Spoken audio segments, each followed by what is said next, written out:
দেখুন বন্ধুরা, আজকে আমি রান্না করব এই কলা মোচা চিংড়ি মাছ দিয়ে ছোলা দিয়ে। এই কলা মোচাটাকে আমি এরমভাবে কুচিয়ে নিয়েছি। এবার নুন হলুদ দিয়ে সিদ্ধ করে নিয়ে দেখাচ্ছি আপনাদের। কলা মোচাটা আমি সিদ্ধ করে নেবো। এর মধ্যে দিয়ে দেবো অল্প করে হলুদ আর দেবো লবণ।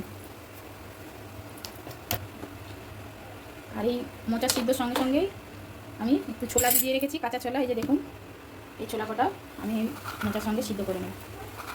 চিংড়ি মাছটা ভেজে নেবো মোচার জন্য। এতে দিয়ে দিলাম হলুদ গুঁড়ো আর দেবো অল্প করে লবণ। কড়া গরম হয়ে গেছে, আমি তেল দিয়ে দিচ্ছি মাছটা ভাজার জন্য অল্প করে। নুন হলুদটা মাখিয়ে নিচ্ছি চিংড়ি মাছে। এবার কড়াই দিয়ে দেবো।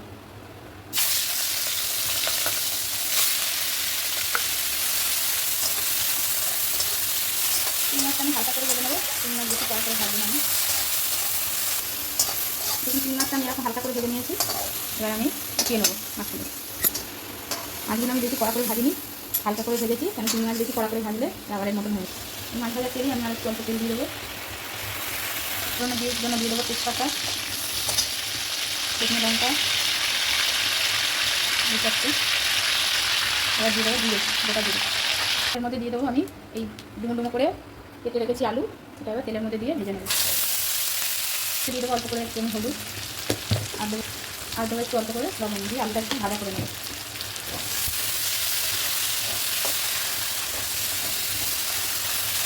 দেখুন, মশলাটা আমার ভালো করে সিদ্ধ করা হয়ে গেছে। এবার আমি এটা জল ঝরিয়ে নেবো। আমার আলুটা ভালো করে ভাজা হয়ে গেছে। এবার এর মধ্যে দিয়ে দেবো আমি একটু আদা বাটা। এর মধ্যে দিয়ে দেবো এবার আমি একটু আদা বাটা, কাঁচা লঙ্কা, জিরে গুঁড়ো, অল্প একটু লঙ্কার গুঁড়ো। আমি একটু ঝালটা বেশি খাই বলি, একটু লঙ্কাটা বেশি ইউজ করি। আপনারা সেরকম দিয়ে খাবেন। আর দেবো অল্প করে হলুদ, কেন আমার মোচাতে হলুদ দেওয়া আছে। আমি অল্প করে হলুদ দিলাম। এবারে দেবো অল্প করে জল দিয়ে মশলাটা আমি ভালো করে আলু সাথে কষিয়ে নেব।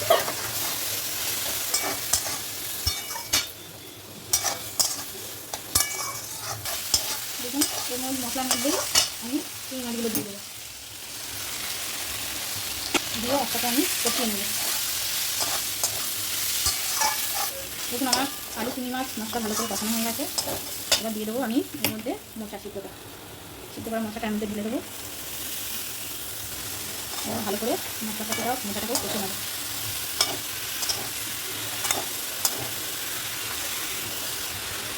আর অল্প একটু আমি নুন দিয়ে দিচ্ছি। নুনটা একটু কম হয়েছে, নুনটা আমি আরেকটু দিয়ে দিলাম।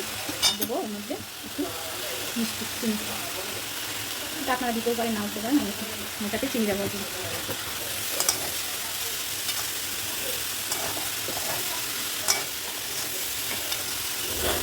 আবার অল্প একটু জল দিয়ে আমি চাপা দিয়ে দেবো। এটা একটু ঝিমে আসতে হবে। দেখুন বন্ধুরা, আমার মোচাটা রান্না হয়ে গেছে। এবার আমি দিয়ে দেবো গরম মশলা আর দেবো ঘি।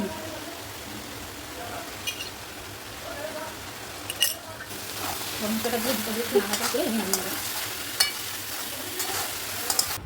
দেখুন বন্ধুরা, আমার কলা মোচা চিংড়িটা রান্না হয়ে গেছে। আপনাদের কেমন লাগলো রেসিপিটা আমাকে অবশ্যই কমেন্ট করে জানাবেন। আর আপনারাও এই রেসিপিটা রান্না করে খাবেন, খেয়ে দেখবেন কেমন লাগলো। আর কমেন্ট, শেয়ার, সাবস্ক্রাইব করবেন, লাইক করবেন।